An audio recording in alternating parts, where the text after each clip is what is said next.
Preguntémosle a Norberto Díaz, al vicepresidente de la CUT, cómo van a enfrentar esta circunstancia y sobre el paro que tú recién recordabas, etcétera. Norberto, ¿cómo está? Buenas tardes, mucho gusto de saludarlo. Hola, hola, un abrazo fraterno a todos. Bueno, llegamos al punto que de alguna manera se temía, en que no hay acuerdo en la nueva mayoría, de que todo parece en la peor de las situaciones y tomando agüita hasta marzo, ¿no? O sea, tomando agüita y nosotros convocando a un paro nacional para el 22 de marzo, un paro que surge de la indignación que nace a propósito de estas diferencias, porque estas diferencias no son de ahora. Aquí durante 25 años la nueva mayoría, ayer la concertación, ha titubeado cuando se ha tratado de devolver derechos laborales, y esta postergación a marzo, que no es más que una dilación, lo único que prueba es que al interior de la nueva mayoría conviven dos almas, por los que le hacen caso a los que financiaron el Parlamento durante 25 años, que es la empresa privada, y los que quieren hacer reformas laborales. Nosotros hubiéramos preferido que se vote y que todos los que se tienen que sacar la careta se la saquen. Norberto, si el gobierno ha decidido aplazar la votación, ¿no será porque tiene algún indicio de acuerdo, de posibilidad de llegar a un cierto entendimiento que, desde luego, ya sabemos no va a ser el óptimo y va a estar bastante distante de la pretensión de la CUT? ¿Algo va a aportar al reconocimiento y el fortalecimiento de los sindicatos? Nosotros creemos que este proyecto era un proyecto malo cuando partió. Nosotros el 29 de diciembre del 2014, cuando concurrimos a la moneda sin conocer el proyecto escrito y luego de haberlo analizado, dijimos que este era un proyecto que era malo y que tenía que ser retrocedido y corregido. El gobierno y los parlamentarios presentaron 800 indicaciones. Estuvo 9 meses en la Cámara de Diputados este proyecto, donde se pudo limpiar la letra chica que le habían puesto, la maldad que le habían puesto. Logramos un proyecto más o menos decente y se para ahora. Nosotros ya no queremos más dilaciones, nosotros ya no queremos más esperar, nosotros creemos que no hay nada más que negociar. La CUT ya hizo la pérdida cuando postergamos la negociación ramal, que no va en este proyecto. Aquí también este proyecto se mantiene en la negación al derecho a huelga a las empresas estratégicas. Este proyecto tiene cosas que son cuestionables, no nos pidan más. Yo creo que ya está bueno que la nueva mayoría cumpla la palabra empeñada el año 89 y dejen de echarle la culpa a la dictadura de algo que la nueva mayoría ha sido incapaz de devolverle a los trabajadores chilenos. Norberto, perdón, a mí me surge una duda a propósito de lo que usted está diciendo y bueno, y desde antes, ¿por qué ustedes bajaron un poco la demanda de la negociación ramal o superempresa, que es una reforma básica cuando uno entiende que tiene que haber un nuevo trato en el tema laboral, que sin ella en realidad esto es más bien una reforma, una acomodación dentro de los mismos parámetros del plan laboral de Piñera José? ¿Qué hace que la CUT en definitiva renuncie a esa... No, la CUT no renuncia. O acepte que quede postergado de alguna manera y no da la pelea más duramente en ese punto? Nosotros vamos a dar la pelea. Nosotros creemos que ha llegado la hora de avanzar frente a la evidente división de la nueva mayoría y frente a la evidente corruptela que permea a gran parte del Parlamento de este país, donde las empresas durante 25 años metieron plata en la Cámara de Diputados, metieron plata en el Parlamento para que las leyes no cambiaran.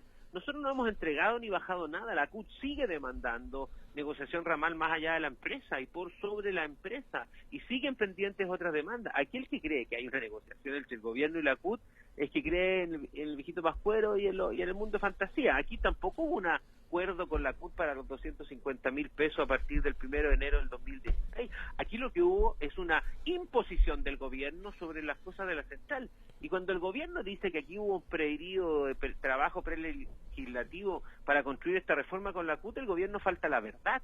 El gobierno tuvo 5 o 6 reuniones al alero de la VIT donde escuchó a la CUT y escuchó lo que quiso, porque imagínate que este proyecto lo que traía era incluso el desafuero de los dirigentes sindicales y la persecución de la dirigencia sindical, cosa que ni la dictadura hizo y que ahora los parlamentarios de la bancada ProPyme quisieron reponer. Nosotros no hemos renunciado a nada, nosotros seguimos batallando, hemos hecho lo que hemos podido y ahora le pedimos a todos los chilenos, dueños de casa, trabajadoras, jefas de casa, trabajadores independientes, profesionales, que el 22 de marzo hagamos un paro, que demos una señal de unidad.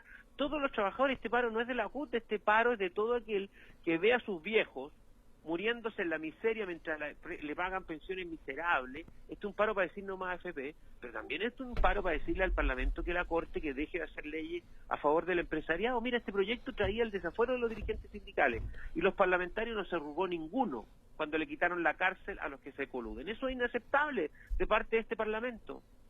No, Alberto, respecto de esta misma movilización que menciona para el 22, este paro nacional, ¿qué expectativa tiene? Porque la CUT en general ha tenido decrecientes capacidades de convocatoria a lo largo de la historia reciente, por así decirlo. Y es posible que, además, por la fecha recién iniciado el año hábil, pudiera tener alguna dificultad. ¿O piensa que efectivamente puede concitar un nivel de paralización importante como para generar presión? Bueno, yo no te podría decir cómo se miden los éxitos de un paro. Yo te digo que nosotros le vamos a poner todo el esfuerzo para que el 22 de marzo del 2006 sea un día recordado como el día de la protesta, como el día de la indignación, como el día en donde los trabajadores chilenos decimos que está bueno que se corte con el abuso de los poderes, con el abuso de los que nos gobiernan, con el abuso de la empresa privada que mete plata en la política para que la política se corrompa y durante 25 años todavía no nos devuelvan derechos arrebatados hace 35 años. No puede ser que la misma gente que defiende la dictadura, que defiende la colonia de dignidad, que defienda la AFP, se junte con otros de la centroizquierda y fueren en un proyecto de reforma laboral mínimo. A nosotros nos parece que esto es inaceptable. Y si es exitoso o no el movimiento sindical no depende de la CUT, depende de la posibilidad que tengamos todos, incluso ustedes mismos como periodistas, como miembros de los medios de comunicación, donde ustedes saben que a sus colegas les violan los derechos laborales, les pagan miseria, no les tienen contrato permanente, donde el abuso es cotidiano, sobre todo para los profesionales independientes, entre otros como los periodistas. Salgamos a la calle y en forma alegre, pacífica, hagamos que ese día 22 no sea un día normal. El 22 de marzo nosotros creemos que ha llegado la hora y el minuto político para protestar. En Chile se coludieron con los pollos, con los supermercados y con el pan, con todo. Ningún empresario va a ir preso, ninguno de los que se coludió va a ir preso porque este Parlamento le quitó la cárcel al delito de colusión, y tampoco, no va a ir ningún político preso, ni van a perder sus cargos en el Senado, en la Cámara de Diputados, ninguno de los que recibió plata en la empresa privada para que las leyes no cambien, porque convengamos que si la empresa privada puso plata en el Parlamento, la puso para que las leyes siguieran iguales, para que en este país nadie cambie. Y como las cosas no han cambiado, nosotros seguimos aplastados y por eso tenemos pocas posibilidades de movilización, porque un trabajador falta a su pega y lo despiden, un trabajador arma un sindicato y lo despiden, un trabajador adhiere a la CUT y es perseguido. Y nosotros, esta protesta del 22 no es de la CUT, nosotros llamamos a los estudiantes y llamamos a todo el país a que hagamos una jornada pacífica, pero para decir ya basta de abuso, basta de seguir postergando derechos tan largamente postergados. Estamos hablando de una jornada de protesta, entonces, más que de un llamado a paro nacional. Una jornada de paro nacional donde aquellas organizaciones que puedan efectivamente, sin hacer daño, sin afectar a la comunidad, sin generar disturbios, puedan efectivamente parar, y aquellos trabajadores que puedan caracterizar su protesta de otra manera lo harán de otra manera. Nadie puede pretender que la CUT saque 100.000 trabajadores a la calle cuando todos sabemos que si un trabajador sale a la calle a protestar es despedido al otro día, porque tenemos normas laborales que en 25 años la nueva mayoría no ha sido incapaz de cambiar y que fueron dictadas en dictadura. Pero nosotros vamos a poner todo nuestro esfuerzo para que la mayor cantidad de trabajadoras y trabajadores chilenos, trabajadores de empresas, trabajadores independientes, choferes del Transantiago, taxistas, trabajadores que trabajan en la calle, nos juntemos y pacíficamente digamos basta ya de abuso en este país. Le voy a dar vuelta a la pregunta respecto a la capacidad convocatoria, porque si nos imaginamos la suma de paralizaciones que tuvimos el año 2015 pasado entre los profesores, el registro civil y las propias universidades, ya es bastante. Nosotros el año pasado no convocamos a ninguna movilización. Nosotros estamos convocando para este 22 de marzo y estamos convocando a un día de protesta y de paro nacional, pacífico. Nosotros creemos que lo que tenemos que hacer es una señal unitaria de trabajadoras y trabajadores chilenos, junto con los estudiantes, junto con los vecinos, junto con nuestros jubilados, junto con nuestros padres que se están jubilando con pensiones de miseria, dar una demostración y una señal a quienes nos gobiernan en el Parlamento, a quienes nos gobiernan en la moneda y a quienes nos gobiernan con el señor dinero, quienes nos gobiernan con los precios de los supermercados y coludiéndose para hacerse rico haciendo trampa. Esa es la señal que tenemos que dar y la vamos a dar seamos pocos, seamos muchos. Ayer cuando luchamos contra la dictadura éramos muy pocos. Ayer cuando pedimos educación pública gratuita al principio éramos muy pocos y durante 20 años esa discusión se postergó. Hoy día se ha ganado algo, bueno, falta la reforma laboral.